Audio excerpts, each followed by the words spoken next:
Welcome back to Crosswalk.com's Inside the Editor's Room podcast, where we give you a look at how our editorial team tackles the trends and issues of the day from a Christian perspective. I'm Stephen McGarvey, the editor-in-chief here for Crosswalk.com and the editorial director for Salem Web Network, and I'm joined by my usual team, Rachel Dawson, Kelly Gibbons, and Sean McAvoy, who all have various roles on our editorial team. This week we're talking about Lydia Brownback's new book, Finding God in My Loneliness, and also we'll spend a few minutes talking about small groups in churches. How do they work and how they could be better? Yeah, so I really enjoyed my conversation with Lydia a couple weeks ago. Lydia, for those of you who don't know who she is or are a little unfamiliar with her work, she is on the editorial team at Crossway Books. She's an international speaker and has several books and Bible studies published. And her latest one, like Steve said, is called Finding God in My Loneliness. And so this book was just a really good study for me to read. It's a study into what loneliness is, why we all feel loneliness to one degree or another, and how to view loneliness rightly. And so that's what we want to talk about today for our first segment. But before we do, let's just hear a little clip from my interview with Lydia. I think, Lydia, that we can both say that this is a topic that everyone struggles with, and it's relevant, and it's something that we were just talking about before we got on air that hasn't really been written about a lot, but I think that it's something that we all feel. So I'm excited to talk to you today about it. Thank you for writing this book for us. Well, thanks for having me on today, Kelly. It's a hot button issue. I think it's being discussed a little bit more than in times past, given some of the changes in our culture that have bred more loneliness, and people are trying to understand why. And I think one of the biggest challenges is even identifying sometimes that that's what we're feeling.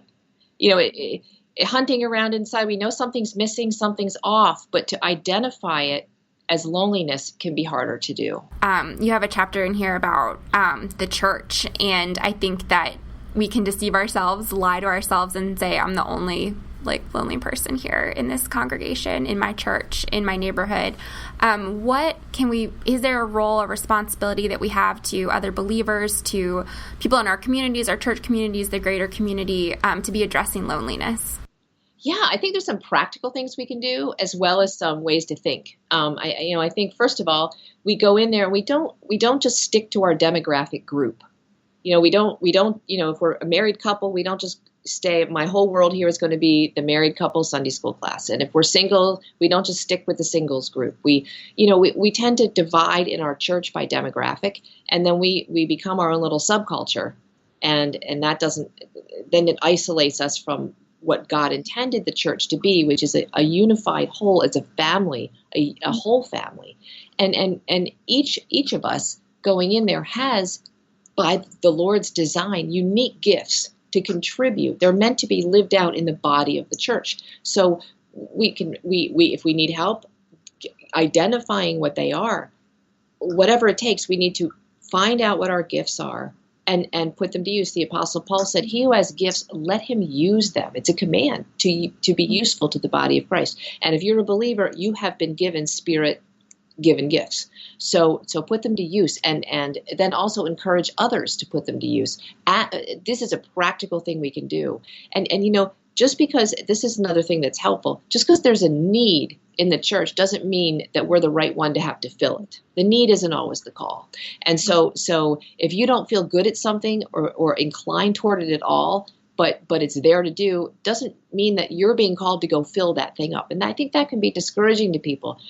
Just because there's a need and I happen to be available, well, that's not necessarily the case. So there's a wisdom that comes into play. It's wanting to be helpful, but not feeling the compulsion to have to do something you're not gifted to do, but definitely using your gifts.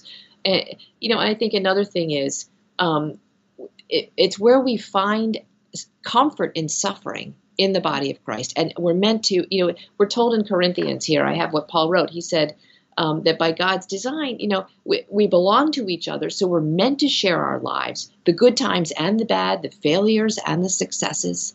And God promises to comfort us in all our sufferings. And the primary way he does this is through the family of believers that we belong to. And this is what Paul wrote. He said that God comforts us in all our afflictions so that we may be able to turn around and comfort others in the same way. So that's a huge part of how the church meets us in our aloneness and our loneliness, and it's God designed for that purpose. So the Lord wants to comfort us and then use us to comfort others, and we're meant to live that out in the body of Christ.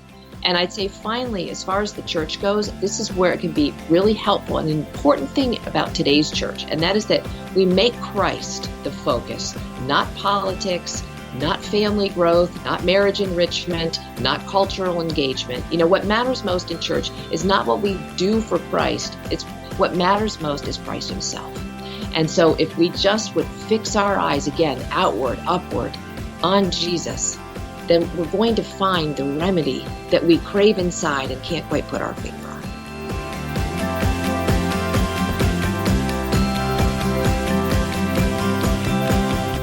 So I think it's so freeing and hopeful for me to think about this kind of thing, that it's not just me struggling with loneliness, but everyone around me has struggled with it at some point.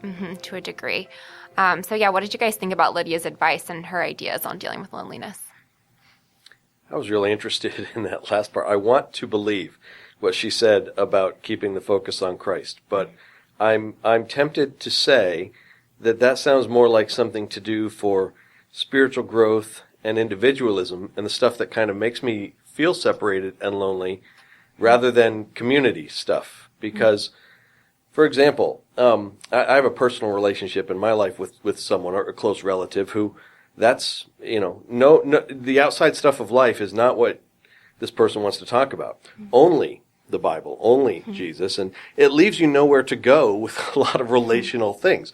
So we tend to stay lonely and separate from each other when it doesn't flow into anything else. And I don't necessarily think that's what Lydia is saying, but I where she's all like, don't make it about anything else, make it about Christ only. I'm like, no, I think community is built around a lot of other things. And I know at my church in particular, that's what they're trying, interest groups, and to get people to know each other and be involved. Mm-hmm. Yeah, I thought it was a weird, not a weird, but I wasn't expecting her to kind of take that turn in the conversation with giftings and how to recognize where you fit into the body. But I see how that's all interrelated. I think her big point was getting the focus off of ourselves, which is something we've talked about too. Just how all that getting inside your head so much is like one of those things that can isolate us and make us more lonely, as opposed to looking at other, looking outside of ourselves and what can we do to be giving to the community of believers, and how that kind of inadvertently helps us feel less lonely. But yeah, I understand your point, John. I felt kind of the same way too. I appreciated that she said that. And I feel like we could have a whole separate conversation about those sorts of things, like where do I fit in, and what does gifting mean, to how we connect with other people? Because I think that's an important. It is an important secondary idea to the topic of loneliness, and it seemed like that's something that you see people forgetting quite a bit in churches, particularly. And I think our culture today pushes us to create boundaries between other people in ways that we don't even realize. There's so much that we see in how we organize our lives that this pushes us to seek out our tribe, right? And even beyond how that's discussed in marketing or in the internet, it's that mentality of finding the people like you that it didn't used to be. Years ago, before social media and the internet really helped us just categorize every aspect of what we like and what we don't like. There used to be less of that in our lives, and thus I think we were much more forgiving of the people around you, of these small little differences, and it is definitely an obstacle. That offendedness. Yeah, there's definitely, and offended at silly things. It's definitely a growing obstacle. I think that our culture, makes us that way, and we've taken that without knowing it. I think into our relationships, our Christian relationships, our church relationships as well. I think I'm wrestling a lot still with what she talked about of how we make these kind of subcultures within the church of the young marrieds groups and then the single groups and then the young adult groups. And I found from my experience that there are times where I appreciate that, and I appreciate that there is a place maybe where I am with people that are in a similar stage of life or season of life. But then there are also times where I agree that it's challenging to feel isolated. Like I know, for example, the young adult community at my church has kind of evolved over time, and it's turned into lots of people in their 20s that are married. And then so to be a single person in that group, you kind of feel like, well, this doesn't fit anymore because everywhere I look, people are married now or they're starting to start families, and where are my other people like me? So there are times where I kind of almost want more of that in the church of like, where are there spaces where I can be with people that get it? But then there are also times where, I've served on different ministry teams of women of all different ages and stages, and I found such a richness in being alongside people in ministry that are very different, and in maybe they're empty nesters, or maybe they're young moms, or moms in ministry, and balancing both of those things. And so it's nice to kind of have that balance. So I don't know if there's necessarily one solution, but I have found there are times in both of those scenarios where I have felt really lonely and alone, and there are also times in both of those where I felt like there's good connection to be had, and I've just kind of had to humble myself and extend a little more grace than I think I would normally like to kind of let there be space for connection to happen, even if I feel a little jaded toward it. That's interesting to me because, like, you and I go to the same church, Rachel, and I feel like I would have a more interesting conversation sitting down with you. We're at different stages of life. I'm married with kids. You're single, and yet, like we do in these sessions with our podcast, I appreciate your takes on things more so than in some of the forced. And I know we'll get into the small group stuff later. People who are at the same stage of life as me, and it interests me more. So I like the cross-generational stuff too. This is an interesting topic to me because I have mused a lot lately over, well, I can remember what life was like before social media and some of the divisions that has caused us, like Steve was mentioning.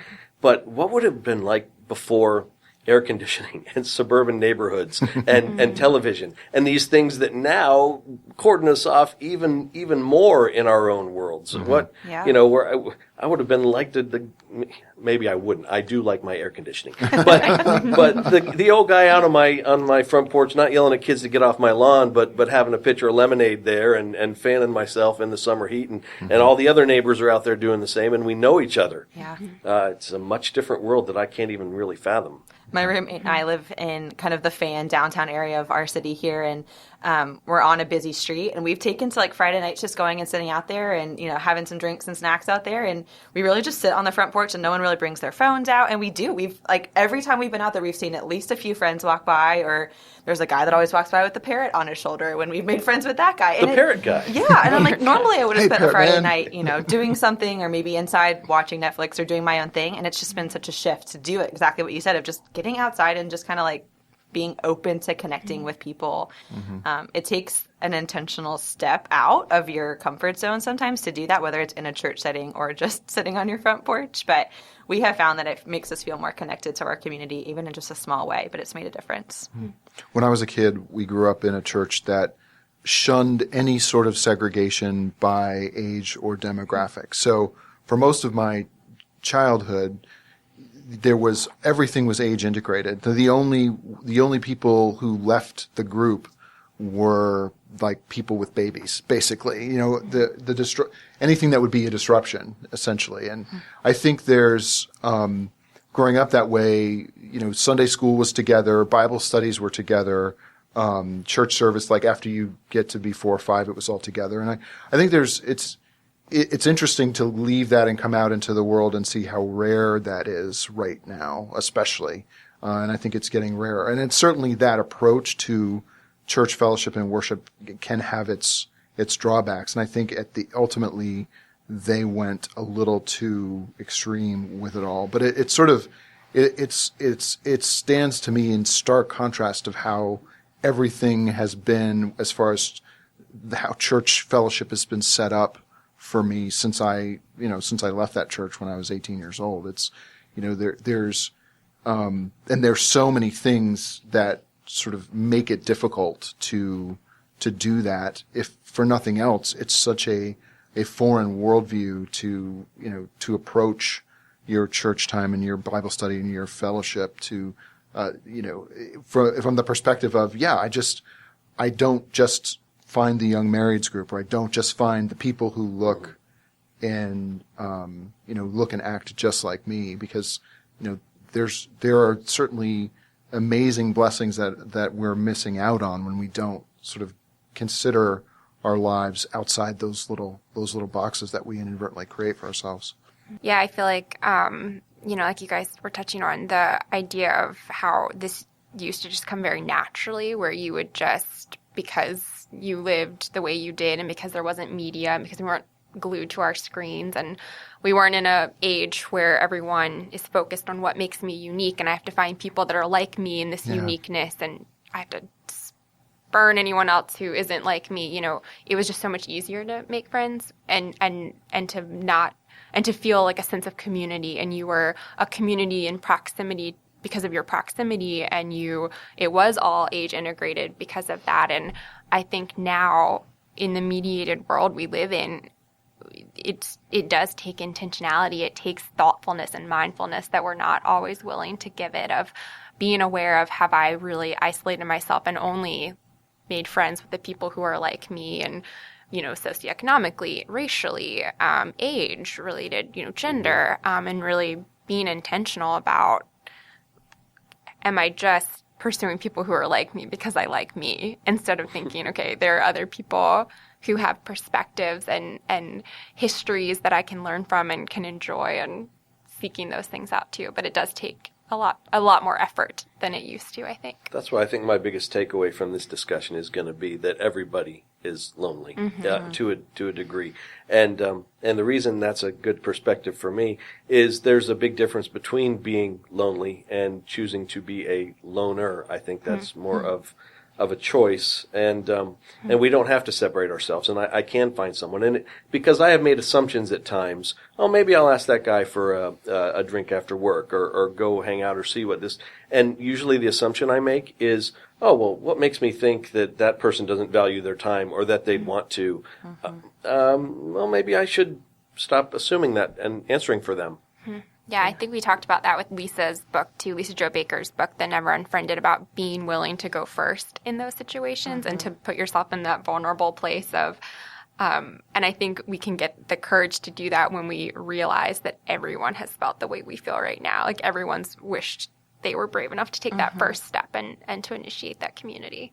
I think it's hardest to do when people are in a different stage of life. Like I think I often feel like in my early 20s and I'm single, like, oh, I would ask that coworker to hang out, but they have a husband and a baby at home. Maybe they're too busy or they don't have the time to do the things that I do. And that might be true, but I will never know if I don't ask. And it is that going first of like, even though that person is married doesn't mean that they've never felt loneliness or that they might not be still hungering for that kind of connection or just break from the normal routine of life that I am feeling too, even if it's different. I was the loneliest I've ever felt were the first 2 years after I got married. And I was married, a year after college. So you go from all of that friendship and community into just like it's you and your husband staring across the table from one another day in and day out. Yep. I was so lonely, and friendship was so hard. You go from being just crammed into a apartment with however many other women into really having to go out of your way to initiate any type of hanging out, and it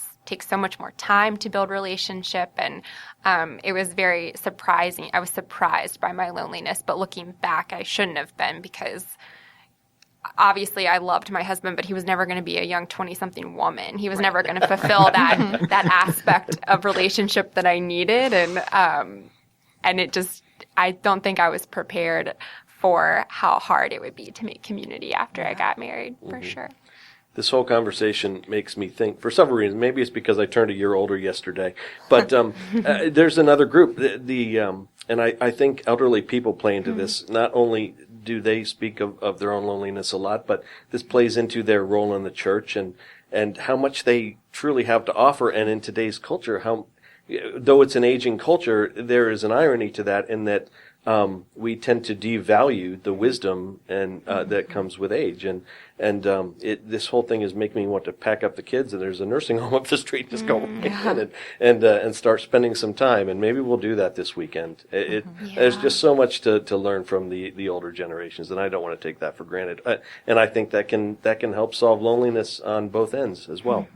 And I think when you kind of put your own loneliness into perspective and realize how lonely some of those shut-ins and elderly people are truly, they really do have, like, all of their friends have passed away, and maybe their spouse has passed away and they can't get out as much as they used to. You realize, okay, that's true loneliness. Like, what I have is maybe just like an inconvenience of not being able to see my friends as often, but they literally have lost all of their friends to death. So I think it does really help put your own sufferings into perspective.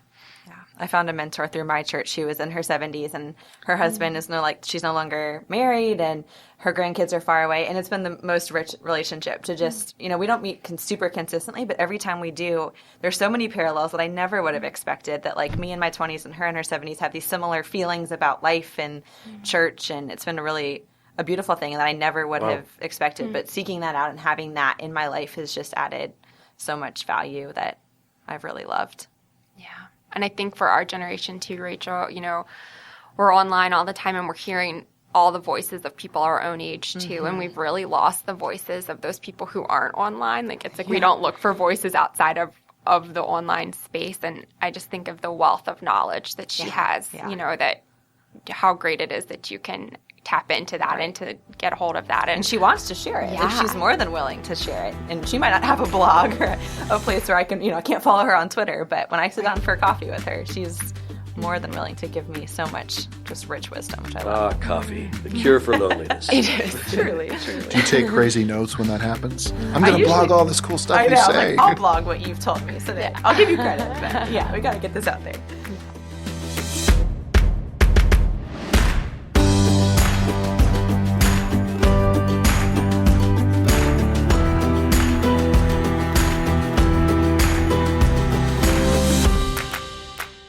Okay, so we want to shift gears a little bit from loneliness to a discussion about small groups in churches. Now, I think before we get started, we should probably define a little bit what a small group is to us and what we specifically mean, because I think that a lot of people come to that term and mean different things by it. I think a lot of people find that interchangeable with Bible study or Sunday school or something like that. And I think what we mean by small group is more of a way to get a smaller group of people within your church together for some sort of accountability or fellowship that's maybe involves a Bible study, but not necessarily. It's kind of, in American churches, it's kind of a way to break up a big church and help people just create community within the church. And even in smaller churches, it seems like there is a decided effort to create these ways for people to make deeper connections with one another.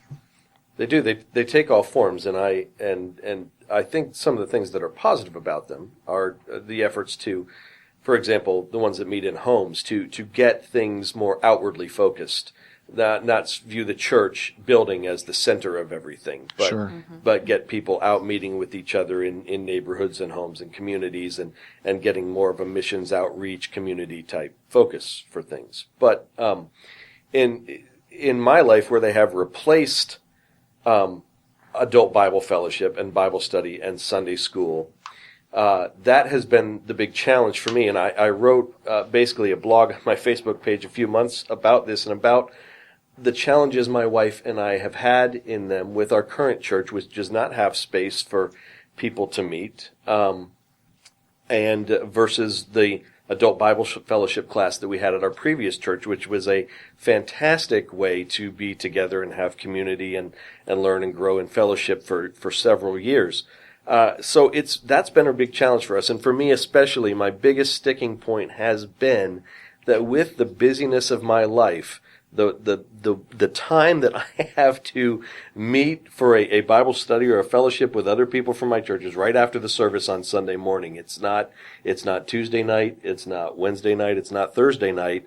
There's so many things going on in all of our lives that the chances that we can all get together one of those evenings are slim to none anyway. So it has been a major difficulty and frustration for us, one that even falls upon deaf ears from church leaders because they're committed to the model. There's not much they can do about it. The positives of it are there, but the negatives are so tantamount in our lives right now that it has been a major frustration. It has frustrated me, Kelly. We have talked because you have had the exact opposite experience. Yeah, and I feel like, though, I'll say that I've had the opposite experience in that I've had, I feel like, a successful small group experience, but I wouldn't say totally opposite in that it hasn't come without like frustration and difficulty and kind of getting over all those hurdles of, do I have time for this? How can I make time for this? I feel a little awkward with these people. I mean, all of those things have existed, even as I can look back and say, like, I've had a positive small group experience. And I think for me, and this isn't to speak to your, experience, Sean, or any of, yours either, Steve and Rachel, but I think for me, the thing that I've learned as I've worked on doing small group well in the church that we're at for the past 5 years is just seeing where I've put unnecessary expectation on small group to be something that it can't possibly be in my life. I think that, I'm going to talk about marriage for a second, but I'm going to relate it back to this, that when Kent and I were first married, we did a Andy Stanley course on marriage, and that was the big thing that he unpacked was you all have these desires that you bring into this relationship, and they over time morph into these expectations that you put on one another. And these expectations cannot possibly be fulfilled perfectly because the other person has their own set of expectations, or you haven't talked through these expectations, or they're just impossible standards to meet. And I've really thought of that in my friendship relationships and in my small group and church relationships too. I think that if it were up to me, my small group would look like we're all neighbors within a mile of one another. We're all watching each other's kids in the evenings, and we're all doing meals together every week, and we're living life in the trenches together. But to recognize that standard and that idea of what it should be is just completely unrealistic and would put a burden on the people in my small group that they couldn't possibly meet. And so I've tried to give myself that understanding of where I would love it to be, but then also recognizing that's not possibly what it could be right now. So then to give myself that grace and the members of my group that grace to just let it be what it is and to recognize that things take the time they take, that 5 years into doing life with this group, I can say that it's good and it's solid and I've really enjoyed and longed for it. But there have been seasons where I've not wanted to show up. There have been seasons where I felt like we all just sat around and stared at one another with blank faces. There's been seasons where I've said I can't come because I'm just done. So I think that, but the idea of just like going for the long haul in it is something that we can be really opposed to because we kind of always, or at least I have often just been thinking about myself in terms of what can I get out of this small group and does it meet the needs that I have and is it meeting at a convenient time? And I've just had to see my own sin in that and recognize that I'm putting expectations on people that they can't meet. So that's just my experience with it. But I can't, it's obviously everyone's experiences are different and life situations are different. And I agree that sometimes churches find a model that they love and they just stick with it regardless of whether it works for everyone or not. And is there a model that you can use that works for everyone? So I don't know. What do you guys think?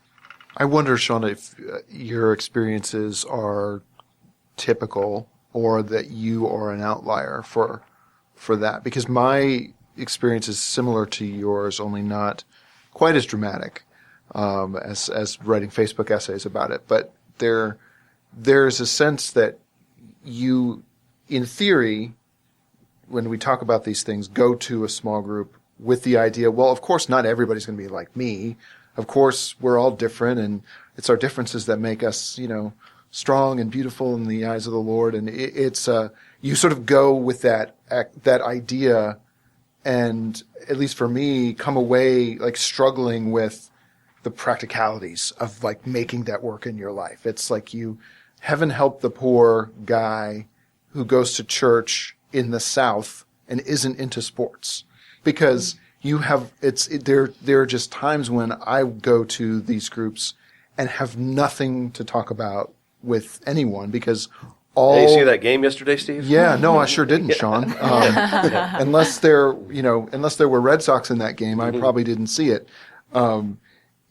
So that you go, for my experience, I go with sort of that, okay, this is like, I get it. I am an outlier when it comes to this. I may be an outlier when it comes to when I can get there or what I'm comfortable with, or are we here for Bible study? Are we here for fellowship? Or, there are a lot of things like that for my life outside the church makes it sort of difficult for me to connect with the people and have things to talk about. And then when you leave, you go through that experience, it's sort of, for me, it's just sort of builds that tension of, I better look up on the internet before I go if I'm like who won the big game, and like remembering like what colleges everybody went to, because that's what, they're the guys who went to Tennessee are going to be fighting with the guys who went to Florida about for me being an introvert like you, Kelly, it's like that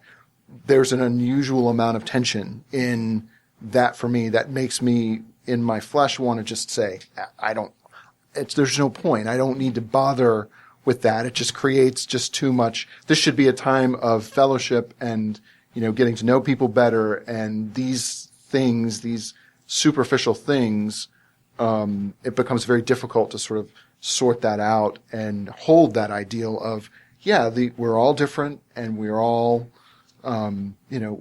we all have our strengths and weaknesses.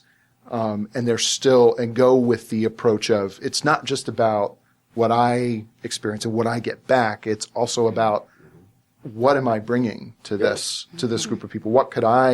How could I be helpful to someone? How could I be light to someone who may be struggling with something? Mm-hmm. So it is when you take personal relationships and you sort of try to, jigsaw people together, that where the puzzle pieces don't exactly fit, you have a lot of these tensions. At least in my experience, it's always felt like whenever I've been involved in something that was specifically called a small group, there's always sort of been that tension that you have to overcome. And I don't know if there is a way, there's a formula, there's a model, there's a way to say, we can overcome that. I wonder if that's just going to be part of what a small group experience is always going to have. Yeah, I feel like you have to go through the awkward talking about the thing that you don't have a clue about how to talk about to get to the point where you're actually able to speak into and like have those deeper conversations. I think somebody's got to be vulnerable at some point. Right, exactly. Yeah. As introverts, we, all four of us, we tend to cringe against any sort of small talk, but that is the avenue unto which eventually deeper talk forms. And so I just have to push myself into that too. And I'm the same way. I have terrible social anxiety at parties, and just every time, my husband loves them. So every time we're getting ready to go, I'm like, I can't go. But he's like, you got to. Like, you're never going to get to know these people if you don't actually stand in a room with them and talk to them at some point. And so it is that hard balance. And I don't know practically what that looks like as we're making small groups. Does that mean I suffer it out for a year, for 2 years? Like, when do you say I've tried and then give it up? I think that's when it becomes hard for people, because they want to know, okay, have I put in all the effort that I can put in and this just isn't a fruitful, like, good group for me? I don't know. I think that's where it can become hard for people to decide, okay, do I continue to work at this or do I leave? I don't know. What do you think, Rachel? Yeah, I think so much of it I have found in all of the good and challenging and in between small groups that I've been a part of is that just showing up and committing to being present and being open and being just, kind of accessible to what people have to share or people have to teach you, even if it's not something you want to be taught, and even just accessible to what the Spirit is doing maybe in your own soul or in that group. I think just committing to being available to that has been the biggest game changer for me. And sticking out through the awkwardness of knowing that, like, this week feels really uncomfortable and I had nothing to say, or maybe I even said too much and I felt like, whoa, I shouldn't have said all that. Like I was too vulnerable. And do I show up again next week knowing that things were weird this week? I think just continuing to come has made a big difference. And another thing I think is just clarifying expectations with the group and making there be space for that conversation of like, hey, what do we want to get out of this? Is this like I'm in a book club right now, and we kind of decided on week 1, like, hey, we're just going to read a couple chapters each week and come and talk about them. We're not really going to have any sort of real structure. We're not going to probably pray together. And some of those things kind of at first felt like, oh, should we do that? Like, this is a small group. Like, oh, we should be more holy. We should be praying. We should be reading scripture. But it's been a beautiful thing to just know, like, we're just reading 2 chapters. And everyone can read 2 chapters and come talk about it. For the girls that have never done a small group, they feel like they have a way to enter in. And for the girls that have been doing them for forever, they feel like they can kind of let go of some of those expectations to have all of these deep talks. And it's just kind of created a more even playing field where everyone feels like they can engage and participate. But the first couple weeks were a little iffy, and it's gotten better. Like people kept showing up. All of the same girls stayed. No one gave up. No one quit. We've all made sure our schedules had room for that to be a priority. And it's made a difference that, like, look, we're gelling better because we've all kept coming. And we keep being open. We keep being available. We keep sharing. We let there be awkward silence to let that one quieter person have room to think and then share, because she will if she has time to think. And we kind of know that some people will talk more, and we all kind of are aware of that. And we just, I don't know, it's just being able to adapt, I think, to what's going on and being really just open to that, I think, has been the biggest thing I found that has made a difference just in how I feel about small groups, how I feel like I can interact, and how I don't know, I really gain so much more when I kind of let some of things go and not, like you said, not have these expectations on these people to be like teaching me rich things about theology. I'm just having a conversation about the chapter we read this week. And there's going to be really great nuggets that I take from that. And it might not change my whole world or be revolutionary, but I feel closer to them this week than I did last week. And that's a win. And we all together feel closer to God because we've been in these honest conversations together. And that's a win. So I think just sticking with it and giving yourself and the other people grace to just know that we're all figuring it out and no one has all the answers. There's probably no perfect way to do this. So how can we just enter into the messiness that it is as best we can? I don't know. Well, that's good to know about the variety and about the different things and the ways to make them work. And that commitment is certainly a factor in that, because I still am left feeling like I just stink at these things. As, there's the introvert's handicap right off the bat that Steve and Kelly mentioned about being thrown into a group of people that you don't already necessarily know. And even though the what do I bring to it question, Steve, has frustrated me at times, because I know that I'm gonna have a lot to bring to it if I decide to, and it's bring it, Sean. And I'm probably gonna end up the group leader, and I'm probably gonna be asked to host, and then I'm gonna be asked to facilitate this, and I just want to go and sit there like that person in the corner sometimes too. So, a lot of this happens in my head, just like it does with you and going to the party, Kelly. That's been an issue for my wife. I don't understand you. Why don't you want to go? Why are you happier when the plans get canceled? Because I am. But so there's definitely a lot of that at play in my bad experiences. But then we've just also been paired up with I could tell you some stories that aren't necessarily for the podcast. So it's there's a lot of frustrations, but mine mostly boiled down to timing. I mean, goodness, if I could find, and people are like, you should offer to lead it in your home the Sunday morning after church small group. Be the solution that be you want the to see in solution the world, to the problem. Yeah. Okay. So now let's see. Let's visit old people. Start small group in home. But so much of it is going first, right? And if you have this thing where like I feel like this need isn't being met, and I haven't found the small group that does this thing well, I have the same tendency of like I usually lead them. I usually like step forward, and there's times where that feels like a burden, and there's other times where I feel like, okay, but maybe this is the Lord saying, like, if you have that desire, like, create a space for it and go first, and you will find that there probably are other people that have that desire too and didn't know what to do with it. And if you maybe have the capability of being the leader, maybe you kind of have to, like, bite that bullet and do it and let the Lord move through that. And I found that that's surprised me in the ways that it's actually worked, and I didn't want to have to lead another group, but dang it, like, here I am with this great group because I decided I would lead it.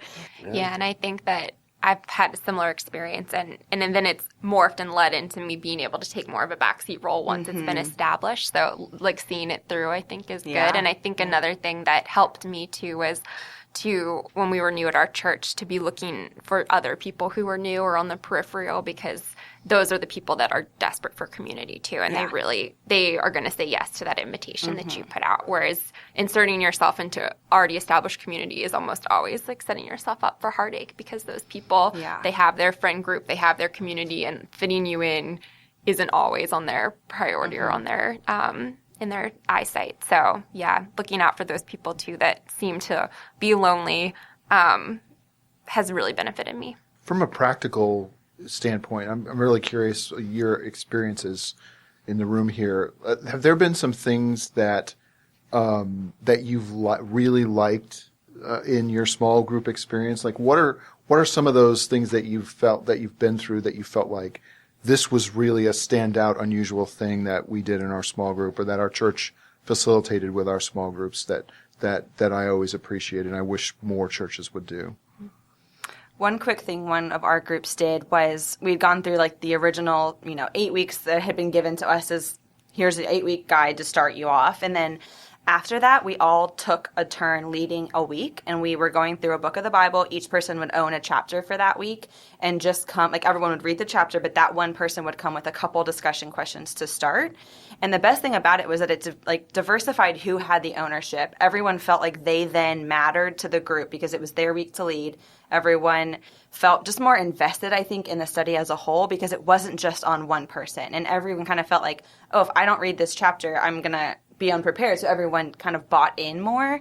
And everyone I talked to afterwards said that they loved that opportunity to kind of feel like they got to be the expert, be the teacher, and then have the weeks kind of off duty, so to say, to be taught too.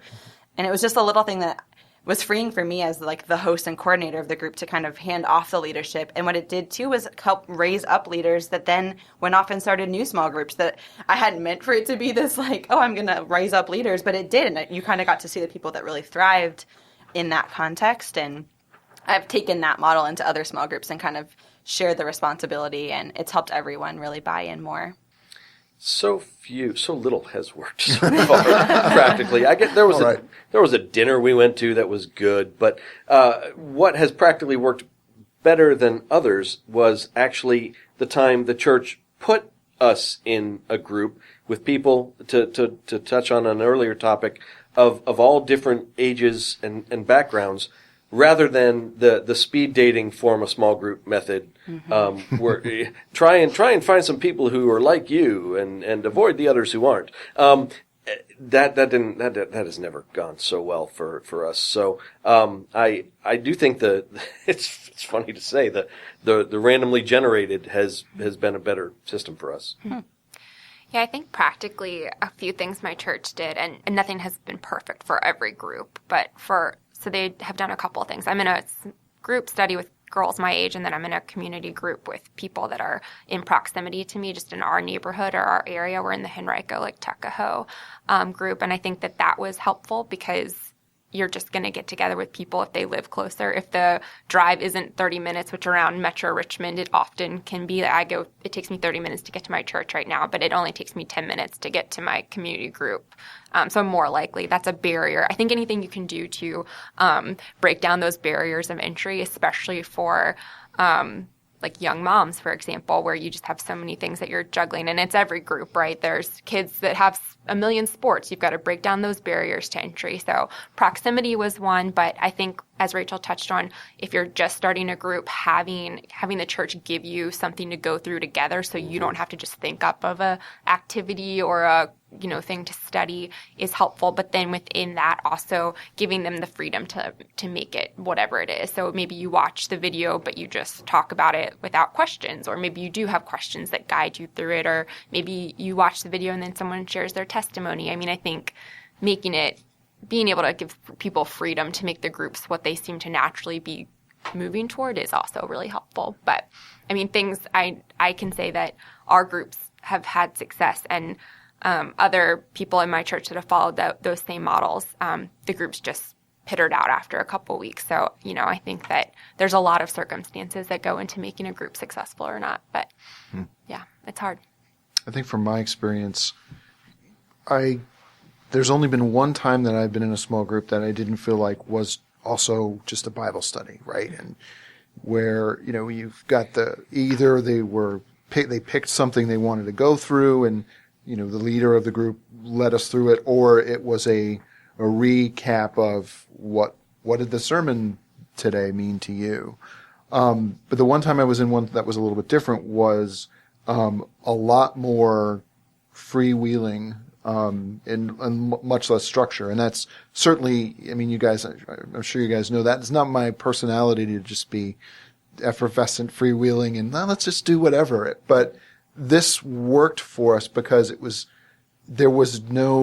I appreciated the fact that if a small group is about community and accountability, there was no curriculum that we had to follow. And what they did was, since it was mostly families with young children at the time, the men and women would switch off. They would rotate, like, who would watch the kids, while the other group went and had, prayer and discussion and community. And it was much more of so what's God been teaching you this week, than it was, now we're going to go to the book of Daniel and turn your turn your Bibles to Daniel 9, and we will spend the next few minutes discussing these verses.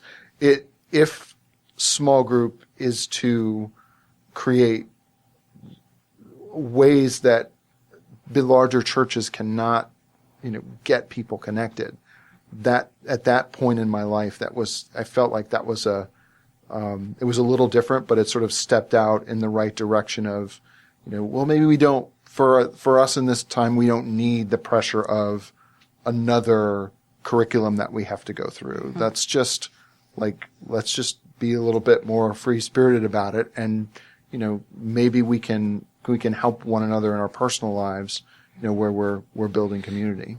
Yeah, I think that, for our group, we started by doing Bible study with homework, and then it quickly became apparent that no one would do it, and then no one wanted to show up because they didn't do the homework. Yeah. So we realized that the best formula for us was just to talk about the sermon, and then they're always online, so if you didn't get to go on Sunday, you would have a chance to listen before you showed up, and it just, that barrier was broken, and it helped people, I think, become a little more they didn't feel as bad if they didn't do the homework, because that just, those barriers that keep people from wanting to come a lot of times are that's set curriculum. So that's how our church starts every new small group, is with 8 weeks of provided questions that go off of the sermon. Yeah. And that is nice too, because it takes the big church and breaks it down into a small place where you're able to have conversations with what you thought about the sermon, and it was nice to have that reflection. Like, that's just a jumping off point that was kind of given to us. And they weren't in-depth questions or anything super, intimidating or overwhelming. And really only the leader kind of brought them as a backup if conversation didn't flow. But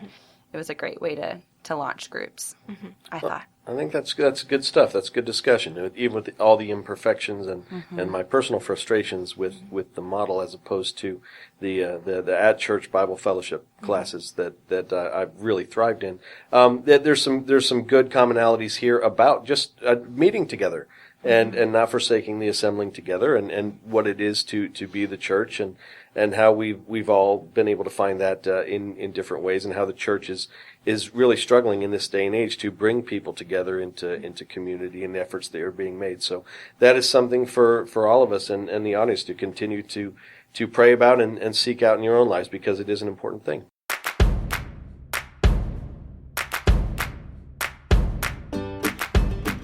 So now we're moving on to Check This Out, the part of the podcast where everyone brings the thing that's bringing them joy to bring joy to all of you. And maybe I could use the word bring a few more times in that sentence. Sean, what have you got for us today? So I actually have a piece that I was tooling around on our own site, Crosswalk, yesterday, and I hadn't seen. Even as the managing editor, some things slip by me from time to time. And what? This was a piece that was published in August of 2016 by Janet Eccles. And out of curiosity, I was like, 5 behaviors that say dump her now. And I'm not thinking about dumping my wife. We've been married for almost 20 years. But no, I was like, so let me see what this article is about and if it's any good. And as I tooled through it and I saw Janet's Janice posts, which are written towards, guys, if you're dating a young lady and she has some of these red flags, then you might want to consider not marrying her. And, she carries insecurity like an oversized purse everywhere she goes. And which each of these things, I was like, wow, my daughter, my very immature 11-year-old daughter is like this. But then when she would counterpoint it, I was go, wow, my wife, who I met when she was 25, she was a woman of noble character. And it just made me go, two things. Wow, I did marry well. Valerie is really awesome. She's got all of the opposites of these things you'd want to drop. And my daughter has a wonderful role model to grow up into maturity. And so it's been making me smile ever since then. Awesome. Thank you, Sean. Kelly, what have you got for us today? So my check this out this week is another podcast recommendation. So if you're going to listen to more than the Crosswalk podcast, you can listen to this one. Yeah. So last week I shared that one of my favorite bloggers and writers that I'm into right now is Hannah Anderson. And this week I've really enjoyed the podcast that she's doing with Aaron Straza called Persuasion. It's part of the Christ and Pop Culture Network of podcasts. And this past week, they did an episode for Mother's Day called The Abundance of Childlessness. And they interviewed Karen Swallow Pryor, whom we all love here, she wrote an article for ERLC called Called to Childlessness, The Surprising Ways of God. And I just really enjoyed this. I'm in a season of life right now where I'm deeply aware that mothering, which is my greatest joy, is for many of my friends their greatest sorrow. And so I feel like my role as a friend to them is just to make myself more aware of their experiences and to be quiet and to listen and to pray for them. And so I really enjoyed this conversation and felt like it was really helpful for me to kind of listen to as an outsider to childlessness. And so I can just understand my friends better who are going through that. Great topic during Mother's Day week here. Yeah, it is. Yeah. So I feel like if you are listening to this, and this is a time of year, I even had a friend text me this morning and just said this is a really hard week for her because she's struggling with this kind of stuff too. And so if that is true for you and this week is not full of joy, this might actually be really encouraging for you. So. Great. Thank you, Kelly. Rachel, what have you got for us today? Yeah, so we didn't talk about this beforehand, but mine was also a Mother's Day post. A blogger and speaker and podcaster who's a favorite of mine, Annie F. Downs, wrote a post called Mother's Day for All the Women in Your Village. And like we've talked about in this episode, I'm single and don't have kids, so this is something that I don't feel necessarily like it's a challenging week for me, but this is a really helpful blog post and just thinking about how we can celebrate all of the different women and all of the different ways that mothering as kind of a verb and an action kind of takes place. And I just think personally for like the kids that I babysit and that Sean's daughter who I've been mentoring and these different people that are younger than me that I'm not their mother, but I have become part of this village of like raising these younger girls up. And I think of all the women that have helped raise me up besides just my own mother and just thinking about how we can celebrate all of them. Annie had some really helpful thoughts to say and just a really encouraging look at how this holiday can be something that we just celebrate in a different way that brings joy to some of those harder seasons and harder struggles for women this week. So it's a great article, and we'll link to that in the show notes. Excellent. Yeah. My check this out is from the Gospel Coalition website, a blog by Kevin DeYoung. Now, Kevin is a pastor in Michigan, and he's very generous. He's let us run a lot of his content on crosswalk.com, so you probably know him. You've probably seen his name around.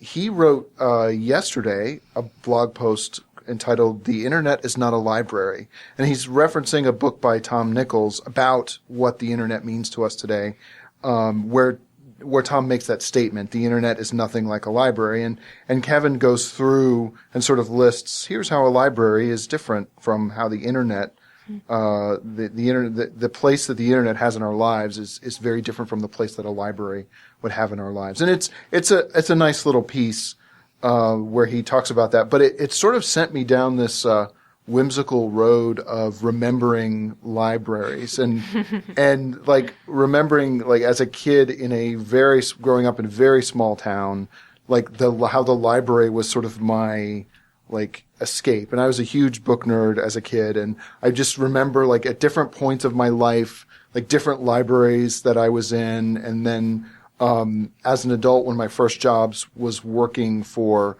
a law firm which had a law library that I spent a lot of time doing research in. And then part of my job was to gather up materials from other law libraries around. And we were outside of Washington, D.C., and I ended up spending time at like the George Mason Law School Law Library and the Library of Congress, which was like a dream come true for a book nerd kid who grew up in a small town with a small library and didn't have a lot of the Dewey Decimal System, don't you, Stephen? I don't remember it anymore. Oh, darn. But I used to. Okay. But the only time as a kid where my parents ever left me anywhere and forgot about me, like every parent's fear, was my mom left me at the library once, and while she went to do errands, she would drop me off, do her errands, and come pick me up. She forgot to pick me up once, and I spent like 3 or 4 hours in the library and hardly even noticed that I had been left behind. So I was just sort of, it's interesting because I don't know that I've stepped foot in a library in the last 10 years because of the way we changed how we access information now because of the internet and stuff. Well, I don't know. Nothing's really changed. My son can spend 3 or 4 hours on the internet.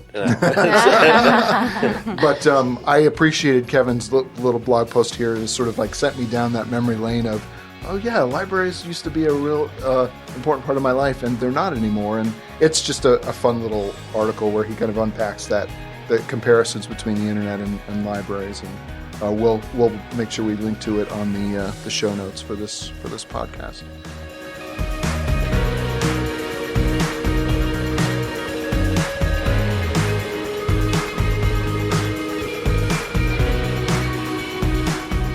All right, that brings us to the end of our show. Thank you all so much for listening. If any of the topics that we talked about today resonate with you, loneliness or small groups, and you want to leave us a note and let us know your ideas and thoughts, be sure to come on over to our Facebook page. That's facebook.com/crosswalkpodcast.